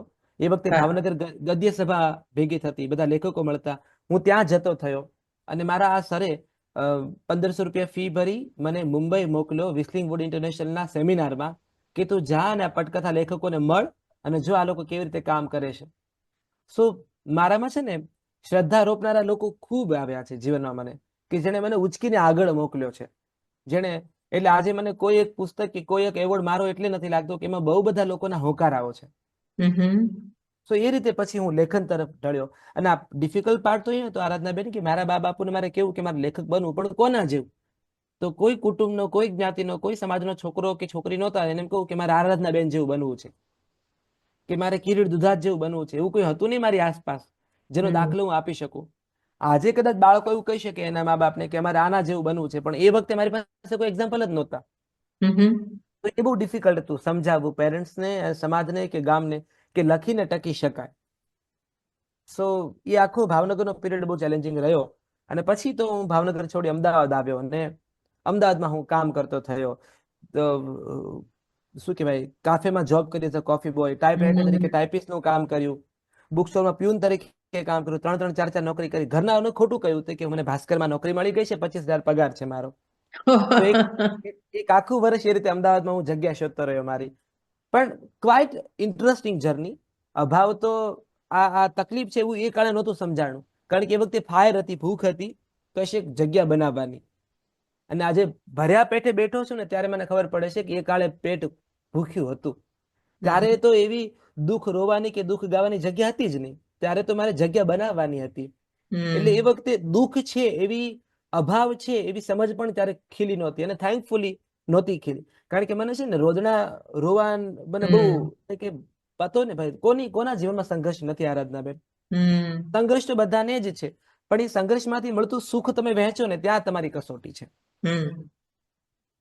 સાહિત્ય જગતમાં પ્રવેશ મેળવવો, અને તે પણ આપ બળે, જેના મા બાપ, ભાઈ બહેન, કાકા કાકી કે કોઈ જ સાહિત્યના ક્ષેત્રમાં નથી, અને સાહિત્ય ક્ષેત્રમાં ગણના તમને તમારી થતી થાય, એ પ્રવેશ મેળવવો અઘરો હતો, એ સ્વીકાર પામવો અઘરો હતો. તમારો પહેલો વાર્તા સંગ્રહ આવ્યો અને તરત જ એને સાહિત્ય અકાદમીનો પુરસ્કાર પણ મળેલો. એ ગાળો કેવો હતો? આપબળે આગળ આવેલા કે આપબળે કામ કરતા કે આપબળે ગણના પામતા લોકો માટે મને અંગતપણે ખૂબ આદર છે, અને એમાંના તમે એક છો. થેન્ક યુ આરાધનાબેન. સાચું કહું ને તો જ્યારે લખતા હોય ને ત્યારે તો બહુ જ મુગ્ધાવસ્થાનો મારો પીરિયડ, જ્યારે હું 21-22 વર્ષે વાર્તાઓ લખતો. અને અજય સોની મારો મિત્ર અંજારથી, અમે લોકો રોજ જે 1.5-2 કલાક રોજ જે વાતો કરતા, અને સાહિત્યની વાતો, વાંચેલા પુસ્તકોની વાતો. અમારા સપનાઓ કેવા હતા? પરબમાં વાર્તા આવી જાય, નમ્ર સમર્પણમાં વાર્તા આવી જાય, શબ્દસૃષ્ટિમાં વાર્તા આવી જાય, એતદમાં વાર્તા આવી જાય. આ અમારા સપનાઓ હતા. એટલે એ મુગ્ધાવસ્થામાં તો અમે લોકોએ આનંદ મંગલ જ કર્યો છે, કૃતિઓ જ્યારે છપાતી ત્યારે. અમે બંને, અમે લોકો નાચતા જ, અમે લોકો એમ થતા કે અરે વાહ અહીંયા વાર્તા આવી ગઈ, અરે વાહ અહીંયા વાર્તા આવી ગઈ. પછી આ ભાવનગર ગદ્ય સભા છે, એમાં બધા માય ડિયર જયુ, મહેન્દ્રસિંહ પરમાર, અજય ઓઝા, નીતિન ત્રિવેદી, જિગ્નેશ જાની, શક્તિસિંહ પરમાર, આ બધા લેખકોની વચ્ચે વાર્તાઓ રજૂ કરવાનું સૌભાગ્ય મળતું. એ લોકો આપણી વાર્તા સાંભળે, આપણને સમજાવે કે હજી અહીંયા કાચું છે, હજુ આ વાંચો, હજુ તે વાંચો. પછી સુજો સાપોની વાર્તા શિબિરો જે ભેગી થતી, સુરેશ જોશી સાહિત્ય વિચાર ફોરમ, એમાં તો ગુજરાતના ઉત્તમ વાર્તાકારો ભેગા થતા. તો આ શિબિરોએ, આ બેઠકોએ અમને બહુ ઘડ્યા છે. એના કારણે ફાયદો એ થયો કે ગુજરાતના ઉત્તમ વાર્તાકારો જ્યાં આવતા, એ લોકોની આંખમાં અમારી વાર્તાઓને અમે વસેલા હતા કે આ છોકરાઓ કામ કરી રહ્યા છે, સિન્સિયરલી કામ કરી રહ્યા છે. અને હું તો બહુ ગૌરવ ને ગર્વ સાથે કહું કે ગુજરાતી વાર્તા પરંપરાને ખૂબ ઘોળી ઘોળીને પીધી. એટલે ગોવાલણી થી લઈ અને અત્યારે હું રાઈટ લવ બાદલ પંચાલ સુધીની વાર્તાઓ વાંચતા અમે. અને જ્યારે કોઈ સાહિત્યકાર એમ કે મારી ચંપાનો વર, ત્યારે અમને ખબર હતી કે આ ઉમાશંકર જોશીની વાર્તા છે. તો એળે નહીં તો બેળે, મળિયા, પન્નાલાલ, મેઘાણી, સરોજ પાઠક, એટલે જયંતી દલાલ, સુરેશ જોશી, આ બધી વાર્તા પરંપરાઓને ખૂબ ઘોળી ઘોળીને પીધી છે અમે લોકોએ. એટલે હિમાંશી શૈલજ જેવા તો અમુક એવા વાર્તાકારો જેને આખા અમે વાંચ્યા છે સમગ્ર. એના કારણે શું ચર્ચા કરવાની બહુ મજા પડતી. તો આ બધું છે ને, આ બધું બહુ કાચો માલ છે, આ બધા પાયાના પથ્થરો છે. તો એના કારણે તમારી મુગ્ધાવસ્થા વધારે પોષાતી. એટલે આ બધી કથાઓ જ્યારે સામયિકોમાં આવતી હતી, સામયિકોમાં નોંધ લેતા હતા સર્જકો, ત્યારે અમે રાજી થતા કે જેને વાંચ્યા છે એ આપણી વાર્તા વિશે આપણને કહી રહ્યા છે. કોઈ એક વહેલી સવારે ધીરુબેન પટેલનો સવારે 6 વાગે ફોન આવે કે નવરી સમર્પણમાં તમારી વાર્તા બા તમે સાંભળો છો, મેં વાંચી રામ. અને પછી અડધી કલાક સુધી ધીરુબેન જ એ વાર્તા વિશે બોલતા હોય, તો આપણને એમ થાય કે અરે આ એક ડાળ મીઠી અને કાદંબરીની માની સર્જક મારી સાથે વાત કરી રહી છે. તો આ બધા અનુભવો ખૂબ હું જીવી છું. સો મને એમ જ થાય કે જેને લખવું છે ને, એ લોકો પહેલા તો ખૂબ વાંચવું અને સતત વાંચતા રહેવું. એ પ્રવૃત્તિ છે ને, એ તમારામાં આત્મવિશ્વાસના ઇન્જેક્શન એવા ભરશે કે કોરોનાની 3 વેક્સિન કામ નહીં કરે. તો એના કારણે તમારો રાજમાર્ગ વધારે મોટો થશે અને તમારો પોતાનો અવાજ છે ને વધારે ઘાટીલો થશે. એવો અમારો અંગત અનુભવ છે. આજના યુવાન લેખકો વાંચતા નથી એવું વડીલોની ફરિયાદ છે. એને તમે સરસ મારા પૂછ્યા વિના જવાબ આપ્યો. એમાં અપવાદો છે અને તમે એક અપવાદરૂપ છો કે તમે વાચક પણ છો. એ તમે આ ન કહ્યું હોય તો પણ તમારા લેખન ઉપરથી મને સમજાય છે. પછી તમે ફરતા ફરતા TV9 ની તો તમે વાત કરી, પણ પછી તમે નવજીવન પહોંચ્યા અને આજે એવું કહેવાય છે કે નવજીવનને તમે નવું જીવન આપ્યું. અને નવજીવન આજે પ્રવૃત્તિઓથી, સાહિત્યિક પ્રવૃત્તિઓથી જે રીતે ધબકતું થયું છે, એમાં તમારો ફાળો મોટો છે. એટલે નવજીવનમાં તમારી ભૂમિકા, તમારા કાર્યક્ષેત્ર વિશે થોડીક વાત કરો. અમે તો તમને અવારનવાર યુટ્યુબ ઉપર, નવજીવનની યુટ્યુબ ચેનલ ઉપર મહેમાનોને આવકાર આપતા, એમની મુલાકાતો કરતા જોઈએ જ છીએ. પણ એ સિવાય બેકગ્રાઉન્ડમાં એક સર્જક હોવું અને એની સાથે સાથે એક આયોજક પણ હોવું, આયોજન શક્તિ હોવી, એ પણ બહુ દુર્લભ છે, જે તમારામાં દેખાય છે. નવજીવનની સ્થાપના જેને કરીને મહાત્મા ગાંધીજી, એ બહુ મોડર્ન, ગાંધીજી જેટલા મોડર્ન બીજા કોઈ જ નહોતા. એ જો આ ટાઈમમાં જીવતા હોત ને આરાધનાબેન, તો એને મેક શ્યોર કર્યું હોત કે એના અકાઉન્ટને બ્લુ ટિક આવ્યું છે કે નહીં. એને ભાઈ ઇલોન મસ્ક એમ કરીને કાગળ લખ્યો હોત કે આ મારા ડોક્યુમેન્ટ છે, હું દર મહિને બ્લુ ટિકને આપવા પડતા જે પૈસા છે, દર મહિનાનું ભાડું ચૂકવવાનું, એના વિરોધમાં મારો વિરોધ નોંધાવું છું. આવું કહીને એને બ્લેક ડીપી રાખ્યું હોત વિરોધમાં. તો ગાંધી વોઝ સો મોડર્ન. એને હું જેટલા નજીકથી, મને બહુ જ દિવસે ને દિવસે એ માણસ ના હું પ્રેમમાં પડતો જઉં છું. એની આ સંસ્થા છે નવજીવન. અને નવજીવનની પરંપરા છે ને, એ છે એક્સેપ્ટન્સ. એટલે ભારતમાં જેટલી પણ ગાંધીયન સંસ્થા છે, એમાં સૌથી વધુ મોડર્ન નવજીવન છે. એનું કારણ એ છે કે નવજીવને બદલાવનો સ્વીકાર સૌથી પહેલા કર્યો છે. એટલે અમારા જે ચેરમેન છે વિવેક દેસાઈ, એ જયારે મેનેજિંગ ટ્રસ્ટી 2015માં બન્યા, ત્યારે એમણે કર્મ કાફેની સ્ટાર્ટ, એટલે કે ગાંધીયન સંસ્થામાં કોફી મળતી હોય, એ પરંપરા, એ આખો બદલાવનો બહુ વિરોધ થયેલો એ કાળે, જેટલા પણ વડીલો મેં સાંભળેલા. પણ એ બહુ ફર્મ હતા વિવેક દેસાઈ કે યુવાનો સુધી ગાંધીને લાવવા હશે તમારે, તો એને એની ભાષામાં ગાંધી પીરસવા પડશે તમારે. હમ તો એ આ કાફે હોય, સત્ય આર્ટ ગેલેરી હોય, સ્વત્વ નામનો કોસ્ચ્યુમ બુટિક સ્ટોર હોય, હમ આ નવજીવન ટોક્સની પરંપરા હોય, તો આ બધું છે ને પેલા તો સંસ્થા તરીકે એનું ફળિયું એનું મન બહુ મોટું છે. બાકી 125 વર્ષ જૂની પરંપરા, એમાં મારા જેવો એક 27-28 વર્ષનો છોકરો એન્ટર થાય અને એને જગ્યા કરી આપે કે તું કર કામ. હું નવજીવનમાં જોડાયો ત્યારે મને ખબર નહોતી મારે કરવાનું શું.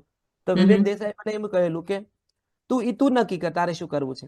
અમે તારે અચ્છા. જગ્યા આપીએ, રિસોર્સિસ આપીએ, હવે તું ડિસાઈડ કર કે તારે શું કરવું છે. તમને તો આવી એક પરંપરાગત સંસ્થા આવી જગ્યા કરી આપે. અને આજે પણ અમે કઈ નવું કરવું હોય તો હું ને શિલ્પા, અમે શિલ્પા દેસાઈ બંને વિવેકભાઈ પાસે જઈએ કે અમારે આવું કરવું છે, કરો. અમે જાણે ખાલી ઇન્ફોર્મેશન જ અમે ઇન્ફોર્મ જ કરીએ છીએ, પરમિશન પણ નથી લઈ રહ્યા. કેમ કે એને પણ એવું છે કે, અને છે ને જયારે તમારી પર બહુ કોઈ વિશ્વાસ મૂકે ને આરાધનાબેન, ત્યારે તમારી જવાબદારી બહુ વધી જાય છે, વધી જાય છે. ખૂબ વધી જાય છે. તો નવજીવનમાં હું જોડાયો પેલા હું ને શિલ્પા દેસાઈ બંને મિત્રો, અને અમે 4.5-5 વર્ષ જૂની મારી મિત્રતા. અમે લોકો નિયમિત દર રવિવારે મળીએ. દર રવિવારે સવારે બટાટા પૌવા અને ચા સાથે મળીએ. હું આમ તો કોફી લવર છું, પણ મને વટલાવ્યો શિલ્પાએ કે એ ધરાર એના ઘરે મારે ચા પીવી પડતી. તો એ અમે લોકો ચા અને પૌવા સાથે સાહિત્યની વાતો કરીએ, નવલકથાની વાતો કરીએ રેગ્યુલર. એટલે વિવેકભાઈ એવું જોતા કે આ દર રવિવારે આ છોકરો આવે છે મારા ઘરે, પુસ્તકોની વાતો કરે છે. અને મારા માટે વિવેકભાઈ આજે પણ, એટલે હવે તો મારા ચેરમેન છે, પણ મારી બેનપણીનો વર એમ. તો આ જ મારો સંબંધ. તો એ આવે, આમ પસાર થાય, માથું હલાવે, આમ કરી જતા રહે. બહુ જ ઇન્ટ્રોવર્ટ માણસ છે, પરંપરાગત અનાવિલ છે. સ્વામી આનંદ અનાવિલના જેટલા પણ ગુણો લખ્યા હોય એનાથી એક વેત ઉપર છે વિવેક દેસાઈ. તો એ આમ આવે, ડોકાને જતા રહે. પણ કોરોનાનો જે પીરિયડ આવ્યો, એક દિવસનું જ અમારે ત્યાં કર્ફ્યુ હતું. તો મારા જે રૂમમેટ્સ છે બધા લોકો પોતપોતાના વતનમાં ગયા, અને મને એમ થયું કે 8-9 કલાક બસમાં બેસીને મારા વતન જવું પડશે એક દિવસ માટે. એની કરતા એક કામ કરું, શિલ્પાના ઘરે જતો રહું. એ કમ્ફર્ટ ને ઘરો બધો અમારી વચ્ચે હતો જ. તો હું, મારો રૂમમેટ છે કવિ અક્ષય દવે, એ જુનાગઢ જઈ રહ્યો હતો. મેં કીધું અક્ષય, હું એક કામ કરું, શિલ્પા અને વિવેકના ઘરે જતો રહું. આ જે વાતો કરું છું, મારા મોબાઈલમાં સીધું શિલ્પા દેસાઈ કોલિંગ આવ્યું. એટલે મેં કીધું અરે હું તો ફોન કરું, પેલા એનો ફોન આવી ગયો. મને કે રામ, વિવેક એવું કે છે કે તું અમારે ત્યાં આવતો રહે, આપણે એક દિવસ કર્ફ્યુ માટે ગામડે ન જઈશ. તો મેં શું કર્યું આરાધનાબેન, કે આ તો ફોટોગ્રાફરના ઘરમાં હું જઈ રહ્યો છું, પતિ પત્ની બે એવોર્ડ વિનર ફોટોગ્રાફર. તો મેં કીધું કદાચ એના મનમાં રામ વસે ને એમ થાય કે ચાલ રામ તારા ફોટો પાડું. ફોટો પાડવાનો તો મને બહુ જ શોખ. તો મેં શું કર્યું, 2-3 જોડ કપડા નાખ્યા, 2 નાઇટ ડ્રેસ ને મૂક્યા અંદર. મેં કીધું કદાચ ફોટો પાડે તે. એ એક દિવસ માટે એના ઘરમાં મેં પ્રવેશ કર્યો હતો. એ 90 દિવસે એના ઘરમાંથી હું નીકળ્યો. કારણ કે પછી તો લોકડાઉન આવ્યું ને કર્ફ્યુ વધ્યું ને લોકડાઉન મોટું થયું. એ 90 દિવસ હું, શિલ્પા, વિવેક અને એની દીકરી મનવિતા અને અમારો નાનકડો કૂતરો ઉનો, અમે આટલા એક ઘરમાં રહ્યા 90 દિવસ. આપણે ત્યાં કહેવાય છે અતિ પરિચય સંબંધ બગાડે. આ તો અમારા અતિ પરિચય સંબંધ બધું ઘાટો બનાવ્યો. અને એ ત્યારથી આજે પણ રોજ સવારે પહેલી ચા તો અમે લોકો જોડે જ પીએ છીએ. આજે પણ પહેલી ચા અમારી 1 કલાકની સાથે હોય. તો એને મને કીધું કે રામ, તું નવજીવનમાં જોડા. મને થયું કે મને પણ નવજીવનમાં જોડાવાની જગ્યા મળે છે. તો મેં કીધું કે પણ વિવેકભાઈ, હું તો ફિલ્મો લખું છું, નાટકો લખું, સિરિયલો લખું. એ કે લખ, બધું કામ કર. મેં તને એવું ક્યાં કીધું એ બંધ કરીને નવજીવનમાં જોડા. તું તારું કામ કર અને એની વચ્ચે નવજીવનનું કામ કરતો રહે. અને અમને ઈચ્છા છે કે તું અમારી સાથે, તું કરીશ શું? તો કે એ આપણે રસ્તો શોધીશું. વિચારો, એક એવી સંસ્થા જે એમ્પ્લોયને લે છે ઓન બોર્ડ, પણ હું કરીશ શું? તો કે એ આપણે સાથે મળી નક્કી કરીએ, એ જોઈએ. પણ પહેલા તો તું ગોખલે કહેલું ગાંધીજીને 1915માં કે ભારત માટે કશું કરવું છે તો પહેલા ભારતને અનુભવ, થર્ડ કમ્પાર્ટમેન્ટમાં બેસી ભારતને જો. તો વિવેકભાઈ કહે છે કે નવજીવન માટે કશું કરવું છે તો પહેલા નવજીવનને સમજ. અચ્છા. એટલે 2 થી 3 મહિના તો આરાધનાબેન મેં માત્ર નવજીવન વિશે વાંચ્યું છે. નવજીવનના ટ્રસ્ટીઓને, વડીલોને મળું, એની જોડે ચા પીવું, ફાંકા ફોજદારી કરું, અને એ સંસ્થાને સમજવાનો પ્રયત્ન મેં કર્યો 3 મહિના. અને 3 મહિના પછી હું ગયો કે આપણે તો નવજીવનનું સોશિયલ મીડિયા ચાલુ કરીએ, ઓકે. આપણે ટોક શો ચાલુ કરીએ, ઓકે. આપણે બુક ટોક ચાલુ કરીએ, ઓકે. મેં તો હું બુક રિવ્યુના વિડીયો ચાલુ કરું, ઓકે. ડન, કરો કરો કરો. આજે અમારી પાસે મને 8 થી 10 મિત્રનો સ્ટાફ આપ્યો છે.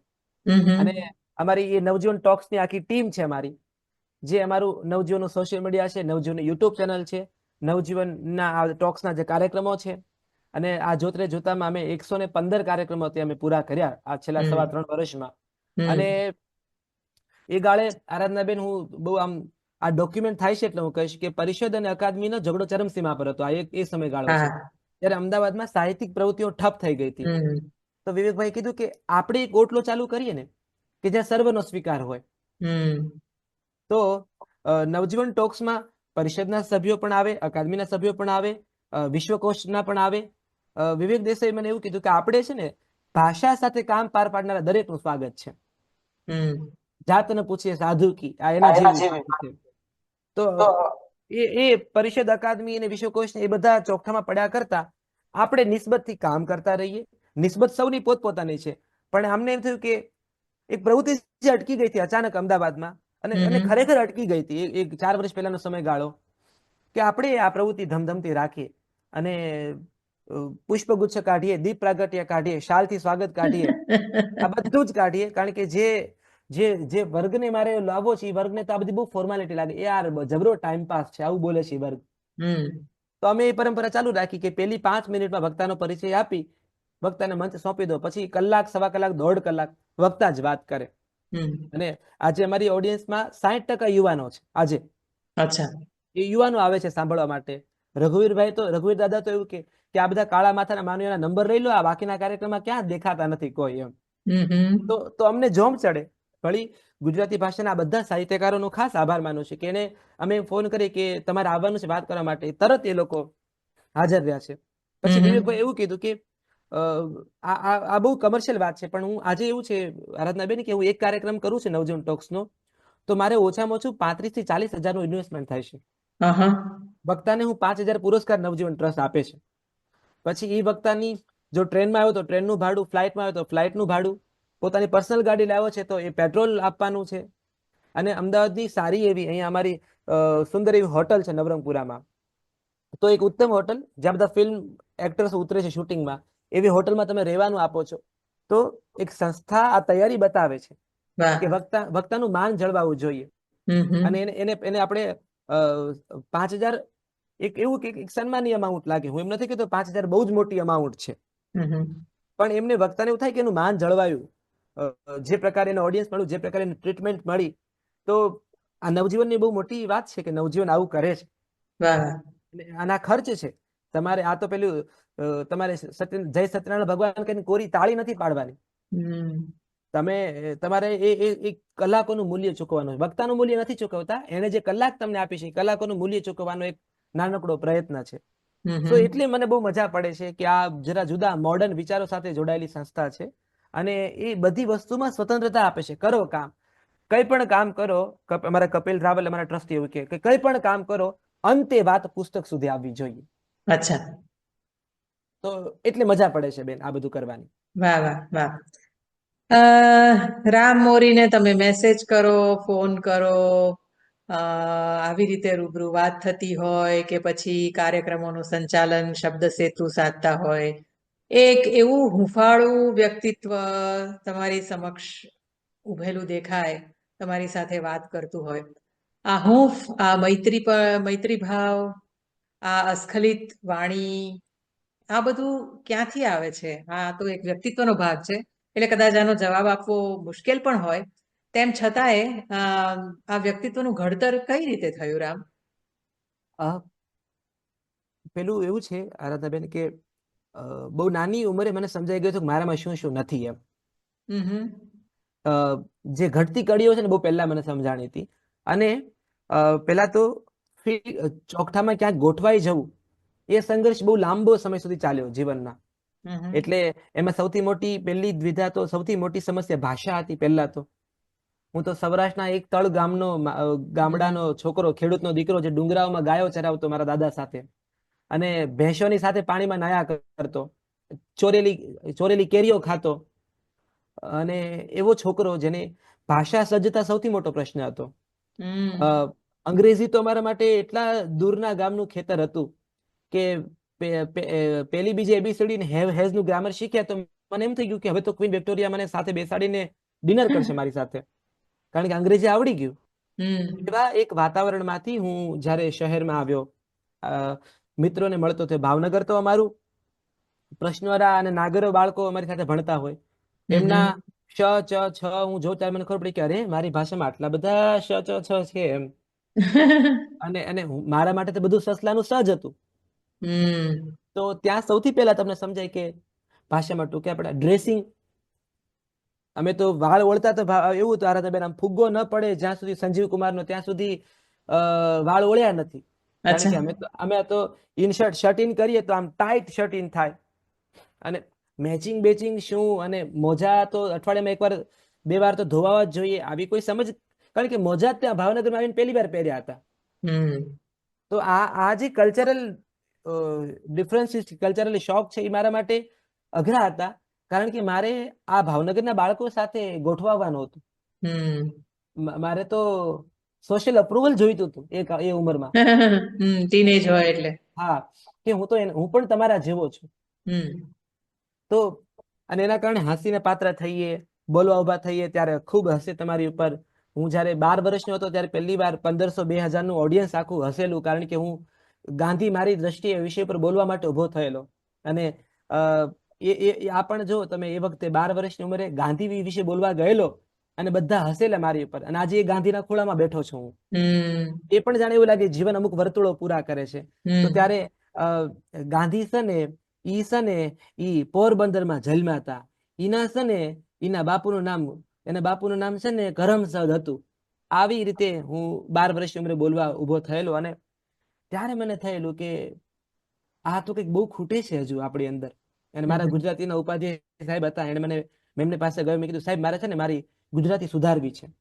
શિક્ષકોનો કેટલો પ્રભાવ હોય છે આપણી ઉપર. હમ મારા સરે મને બેસાડીને કીધું કે ભાષા કઈ ડોળાયેલું પાણી નથી કે એને સુધારવું પડે, કે એને ચોખ્ખું કરવું પડે. આ તો દરેક પ્રાંતની બોલી છે રામ, બોલીનું પોતાનું સૌંદર્ય છે.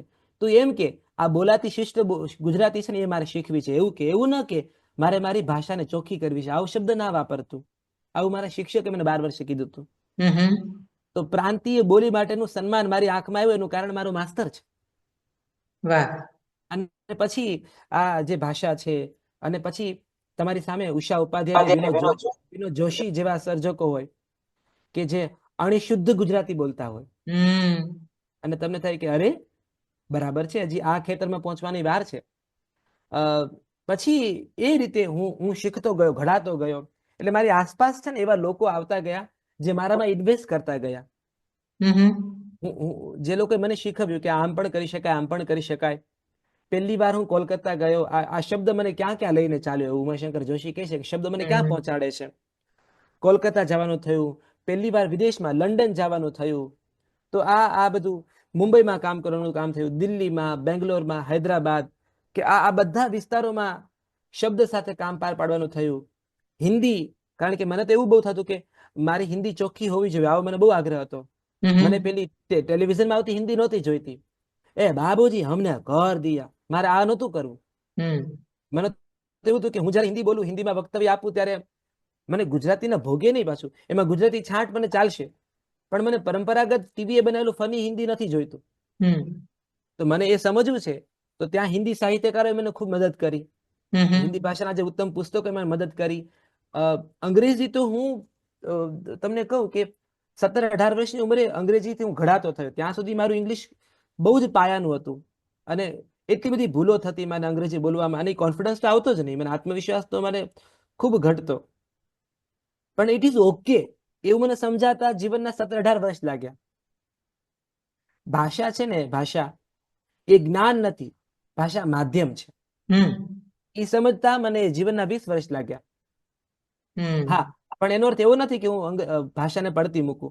આ ઉંમરે પણ હું 31 વર્ષનો થયો, હજુ પણ બંગાળી અને મરાઠી હું શીખી રહ્યો છું. અને હું આમ એકદમ એકાગ્રતાથી એક આમ સિન્સિયર વિદ્યાર્થીની જેમ આ બે ભાષાની પાછળ પડ્યો છું. અચ્છા. મારે મરાઠી અને બંગાળી શીખવી છે. તો એ પેલી વિસ્મય જે ક્યુરિયોસિટી છે એ ત્યાં છે. અંગ્રેજી વેબ સિરીઝોએ, અંગ્રેજી ફિલ્મોએ, અંગ્રેજી સિનેમાએ મારું અંગ્રેજી ખૂબ આમ ચોખ્ખું કર્યું. આ બધી સિરીઝોએ તો એ એક ફાયદો છે. તો હું એમ કહું છું ને કે હજી આ કરવું છે, હજુ આ બાકી છે ને હજી આ બાકી છે. એ જે ભૂખ છે ને, એ ભૂખ તમને ઘડે છે. અને પ્રેમાળ લોકો, આમ નજર હું ફેરવીને આસપાસ જોઉં છું તો મારી આસપાસ એટલા બધા પ્રેમાળ લોકો છે. મને થાય કે આ કયા જન્મના રોણાનું બંધ છે, આ બધા લોકો સાથે જોડાવાનું બન્યું છે. એટલે વારસામાં મા બાપ સંપત્તિ આપે, પણ સંબંધ તો વારસામાં નથી મળતા, એ તમારે કમાવા પડે છે. તો એ આ બધા લોકોના કારણે એક હૂંફ તમને સતત તમારી અંદર રહે છે. તમારી અંદર રહેલું બાળક છે ને, એ બાળક સચવાવવું જોઈએ. એ બાળક મરે છે ને, સમસ્યા ત્યાંથી શરૂ થાય છે. હમ તો એ બાળકને સાચવનારા જણો મને ખૂબ મળે. હમ દરેક શહેરમાં, દરેક જગ્યાએ એવા અમુક લોકો છે જેને હું મારું ઘર કહી શકું. એ કે સભરતા તમારી વાતોમાં પામું છું. હા, એ છે ને તમને સુખ બહુ આપે છે. એ તમને હમ અભાવને તમારો મારી પાસે અભાવ બહુ હતા, પણ એ અભાવને મેં સ્વભાવ ન બનવા દીધા. મેં ખૂબ હમ પ્રયત્ન કર્યો છે. આ કેવું છે કે પેટના બળેલા ગામ બાળે, એ એમાં મારે નહોતું પડવું. મને સતત એવું થાય. એટલે હું આજે જયારે નાના છોકરાઓને જોઉં, જે નાના ગામડાઓમાંથી, નાના શહેરોમાં આવ્યા છે, નાના ક્ષેત્રમાંથી આવ્યા છે, એ મને મળવા આવે, તો હું સતત એવો પ્રયત્ન કરું કે મને મળ્યું સુખ એમના સુધી પહોંચવું જોઈએ. હમ હા, એવું નથી કે મેં ભોગવ્યું અને ભોગવવું જોઈએ, એવું નહીં. મને મળ્યું છે સુખ, એ એમના સુધી પહોંચવું જોઈએ. વાહ. હમ એટલે કદાચ એ પ્રકૃતિ તમને ધબકતા રાખે છે ને, એ પ્રકૃતિ તમને સતત પ્રવૃત્તિશીલ રાખે છે. વાહ. રામ, આપણે ગ્રામ પરિસરની તો વાત કરી, ગામડામાં તમારો ઉછેર. મને ખબર છે કે તમારી પાસે લોક સાહિત્યની, લોક ગીતોની એક મોટો ખજાનો છે, એક રસથાળ ભરેલો પડેલો છે. તમે એની એન્સાયક્લોપીડિયા છો એમ કહું તો એ ચાલે. એનો થોડોક આજે સ્વાદ ચાખવો છે. થોડુંક એ ખજાનો ખોલીએ, એની તિજોરીની ચાવી ક્યાં છે ખોલો, અને થોડાક ગીતો અમને સંભળાવો કે એના વિશે કંઈક વાત કરો. હું મારું છે ને, જેમ કે લોક પરંપરામાં વીજળીનું એક ગીત તમને કહું છું કે જે હમ લોક પરંપરા કેવી રીતે મદદ કરતી હોય છે મને. કે હમ હાજી કાસમ, હાજી એક એવો જણ જેને દરિયો ખેડવા જવું છે, અને એની 3 પેઢી દરિયા ડૂબી ગઈ છે. એટલે ડોશીમાં જે છે એની, એ એને નથી દરિયા જવા દેતી. પાલોમાં સંતાડીને રાખ્યો છે હાજીને. પણ હાજીની જીદ છે કે તું મને કેમ, મારી માજી મને કેમ તું જવા ના દે દરિયે. તો મ્યુઝિકલ નાટક છે એટલે સંગીતમાં મારે જવાબ લખવાનો હતો. તો હમ એની જે ડોશી છે એ હાજીને એવું સમજાવે છે કે મારા હાજી નાનેરા બાળ, દરિયો નથી પાલવડો, ખૂટ્યા સુખ ને કાય ખોરુડી જાર, દુઃખનો ઉગ્યો રૂખડો. વાહ. હમ મારી 3 પેઢી દરિયે ડૂબી, ખમ્મા ખમ્મા હું તારા આશરે ઉભી, સમદર નથી દેતો કફનનું યસુખ, દરિયો નથી પાલવડો. તો આ મૂળ તો લોક પરંપરાનો ઢાળ છે. હમ બીજી છે હાજીની અમીના, એની પ્રેમિકા. એને જોયું કે આખું માંગરોળ હાજીને મેણા બોલે છે હા. કે હાજી દરિયે જાતો નથી, અને એ ઈચ્છે છે કે મારો પ્રેમી દરિયે જાય અને પોતાનું જે આ જે ખારવાપણું છે એને સાબિત કરે. હમ તો એ પીર પાસે માગી રહી છે દુઆ. એટલે મરચું ખાંડી રહી છે, અને મરચું છે એ મરચું એની આંખમાં ઉડી રહ્યું છે. તો તમને સમજાતું નથી કે આ મરચાની પીડા છે કે હાજીને ગામ મેણા બોલે છે એની પીડા છે. એની પીડા છે. તો એ ખાંડતી ખાંડતી, હવે એ ખાંડવા સાથે મરચા ખાંડવાનો લય જોડાયેલો છે. હમ અને ગાય રહી છે,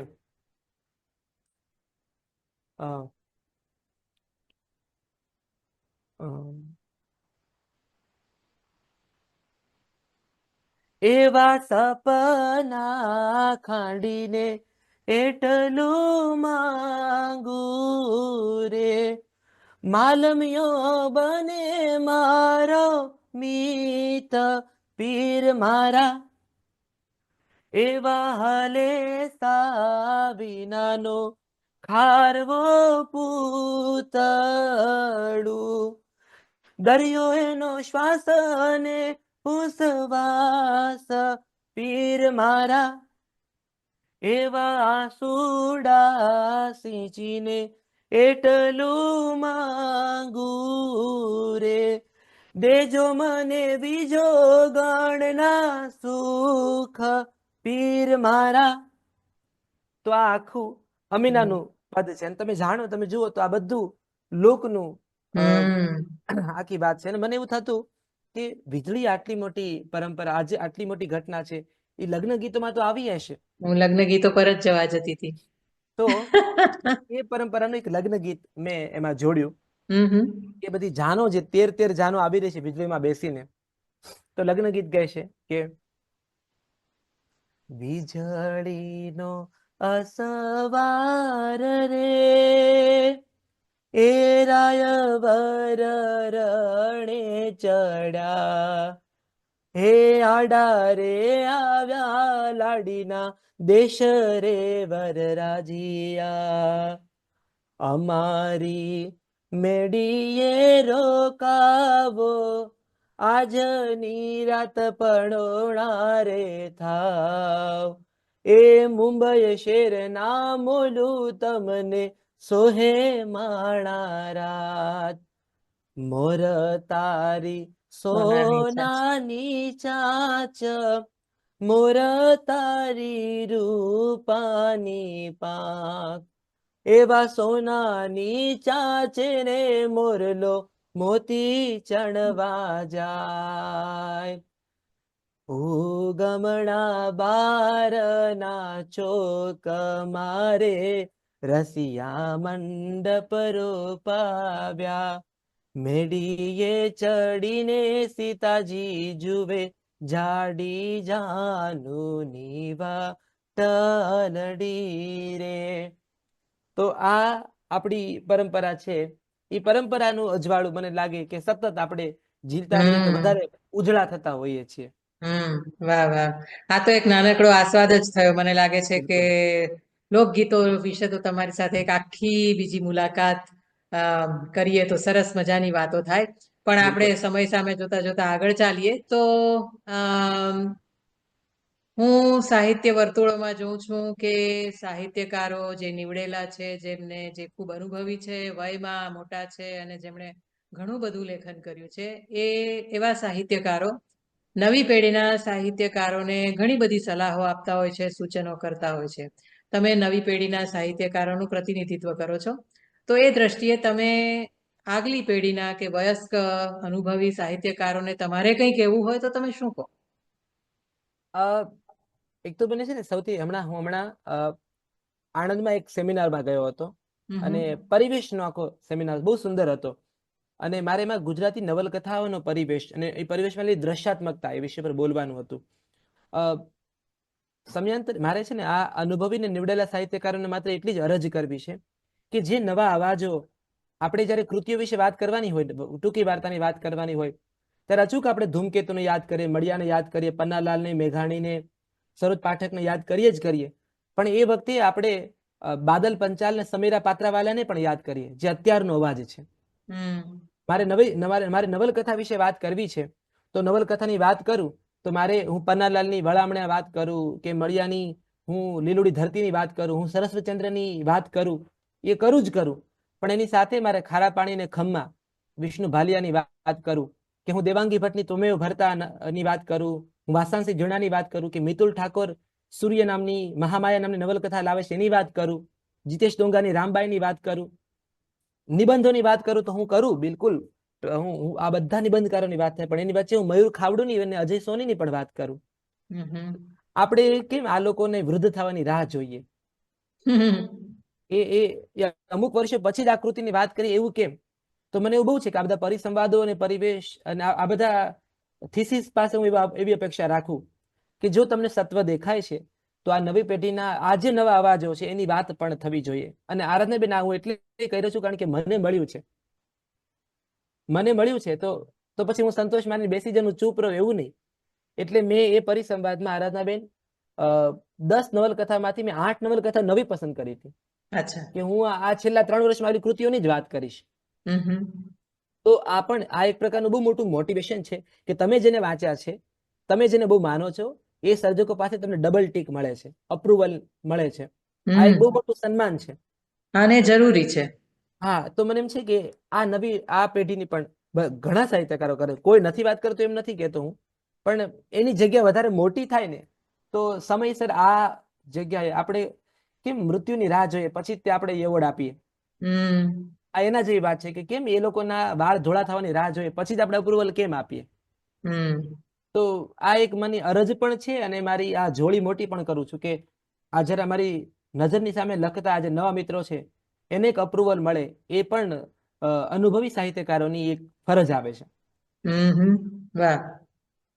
બસ આપણે આ મુલાકાતનું સમાપન કરીએ ત્યારે મને એ કહો કે હવે વોટ નેક્સ્ટ, આગળ શું? બીજી નવલકથા અમને મળશે, બીજા વાર્તા સંગ્રહો મળશે, ફિલ્મો છે, શું છે? જો તમારી જોડીમાં શું લઈને ફરો છો અત્યારે? અત્યારે હું એક તો હું સુંદરી નાટક લખી રહ્યો છું સૌમ્ય જોશી માટે. તો સરસ. એ સુંદરી નાટક ચાલે છે અને જેમાં મારે ગુજરાતી નાટ્ય પરંપરાની વચ્ચે આખી એક વાત મારે કરવાની છે. તો બીજું એક હું નાટક સીતા ઉપર લખી રહ્યો છું અત્યારે. તો હમ મારું ભૂમિજા મિટ્ટી સે મર્યાદા તક સીતા કી ગાથા એ અચ્છા. એ એ નાટક ઉપર હું કામ કરી રહ્યો છું. એક વાર્તા સંગ્રહ હવે તૈયાર થશે. અરે એની વાહ. વાર્તાઓ ભેગી કરી રહ્યો છું. તો એ વાર્તા સંગ્રહની તૈયારી કરીશ. એક નવલકથા કંકુના સૂરજ મેં જે 2018માં લખી હતી નવલકથા, એ નવલકથાને આખી રીરાઇટ કરવી છે. અત્યારે આટલા વર્ષો સુધી એટલે પ્રકાશિત નહોતી કરી કે મને થોડું લાગતું હતું કે હજી મારે કામ કરવાનું બાકી છે એ કૃતિમાં. તો હમ એ નવલકથા હું પૂરી કરીશ. એક ગુજરાતી ફિલ્મ છે મારી, એ ફિલ્મનું શૂટિંગ એપ્રિલથી શરૂ થશે. વિરલ શાહ કચ્છ એક્સપ્રેસ એના એ હમ ડિરેક્ટર છે. એક હાર્દિક ગજ્જર કરીને હિન્દી ફિલ્મ ડિરેક્ટર છે. એ મેં એક મારી લખેલી હિન્દી ફિલ્મનું શૂટિંગ અત્યારે ચાલી રહ્યું છે. તો એનું કામ ચાલે છે. બસ આમે કામો ગણાવ્યા કે મારી આસપાસ આટલા વાહ કામો વાહ વાહ પથરાયેલા છે. વાહ. તો કરી રહ્યો છું કામ આ રીતે અલગ અલગ. ખૂબ કામ કરો છો, ઘણા વ્યસ્ત છો, વ્યસ્ત રહો, મસ્ત રહો. ઘણી ઘણી ખમા આજે વાત કરી તેના થેન્ક યુ માટે બેન. ખૂબ ખૂબ આભાર, અભિનંદન, અને તમારી પાસેથી નવી ને નવી કૃતિઓ અમને મળતી રહે એવી શુભેચ્છા. ખૂબ ખૂબ આભાર આરાધનાબેન. મજા પડી ફરી તમારી સાથે આવી અને આ છે ને હું જ્યારે બોલી રહ્યો હતો ને ત્યારે મને વધારે મેં જે કર્યું છે ને એ કામના જેને આમ ટીક થતી કે આ બાકી છે, આ છે, આ કર્યું તો અચ્છા આ વખતે આ વિચારતો હતો. કારણ કે અમુક જવાબો બોલતી વખતે તમારા ચિત્તમાં આવતા હોય છે. તો હમ તમારી ઇન્ટરવ્યુ પરંપરા મોટાભાગે એવી રહી છે કે જેમાં સામાવાળાને વધારે બોલવાની જગ્યા મળે છે. તમે હમ ટપકું મૂકીને જતા રહો છો. તો આ પરંપરામાં કેટલા બધા સર્જકો અને કલાકારો ખુલ્યા છે. એટલે હું બિલકુલ બાબતે બહુ સચેત છું કે મારે જે ઉંબરા ઉપર જે ઓટલા ઉપર વાત કરવાની છે ઈ ઓટલાએ બહુ આપ્યું છે. એટલે અને તમને તમારા જ્યારે હું તમને મળ્યો નહોતો, હું ભાવનગરમાં રહેતો, ત્યારે જયંત મેઘાણીએ મને તમારું આ સુર સંવાદ વાળું પુસ્તક છે એ અચ્છા. મને એમને કહેલું કે જો ભાઈ ઇન્ટરવ્યુ લેવાની કળા છે ને એનો કોર્સ ક્યાંય થતો નથી. તમને કોઈ ભણાવશે નહીં. જયંત મેઘાણીએ મને કહ્યું હતું. પણ આમ હમ આરાધનાબેનના પ્રશ્નો તમે જુઓ એમ તો અચ્છા. મારી પર છે ને તમારો એ પ્રભાવ પણ બહુ મોટો છે. હું ઓહો. જ્યારે કોઈને પ્રશ્નોત્તરી કરતો હોઉં ત્યારે તો તમ એટલે તમારી આની પ્રશ્નોત્તરી મજા મેં છે. જોઈ છે તાજેતરમાં જ. તમે જે સંવાદ કર્યો હિમાંશીબેન સાથે, હાજી એ હાજી ખૂબ હાજી. સરસ સંવાદ થેન્ક યુ રહ્યો બેન. અને એને માટે પણ ખૂબ ખૂબ અભિનંદન. મેં થેન્ક યુ બેન. હિમાંશીબેન સાથે પણ વાત કરી અને મેં જી કહ્યું કે જી. રામે ખૂબ મહેનત કરી હતી. ના એટલે પણ એક સંવાદકર્તા તરીકે પણ તમને અભિનંદન આપું છું. એટલે હું પેલું ચલો હું તમને સારું લગાડું એમ નહીં, પણ જયંત મેઘાણી મારા સાક્ષી છે કે એમણે મને પહેલી વાર તમારો પરિચય કરાવ્યો હતો. વાહ વાહ. અને પ્રશ્ન પૂછવાની કળા એ તું આરાધનાબેન પાસેથી શીખ, આવું મને જયંતભાઈએ કહ્યું હતું એ વર્ષોમાં. વાહ. એટલે જયંતભાઈની સ્મૃતિને પણ વંદન કરું છું. એમને રૂબરૂ મળવાનો મને અવસર મળેલો. બહુ અવસર નથી મળ્યા, પણ એક જ વાર અવસર મળેલો અને ત્યારે અમે ખૂબ સરસ વાત કરેલી એમની સાથે. એટલે આજે તમે એમને યાદ કર્યા એનો પણ આનંદ હા. થયો. ફરીથી તમારો ખૂબ ખૂબ આભાર. આપણે થેન્ક યુ બેન. મળતા થેન્ક યુ. રહીશું બિલકુલ અને મળીશું. હવે તમારા બીજા ફિલ્મો, બીજા લેખો, વાર્તાઓ, નવલકથાની અમને પ્રતીક્ષા રહેશે. થેન્ક યુ બેન. ખૂબ ખૂબ આભાર બેન. આભાર. આવજો રામ. આભાર. આવજો બેન. આવજો. આવજો.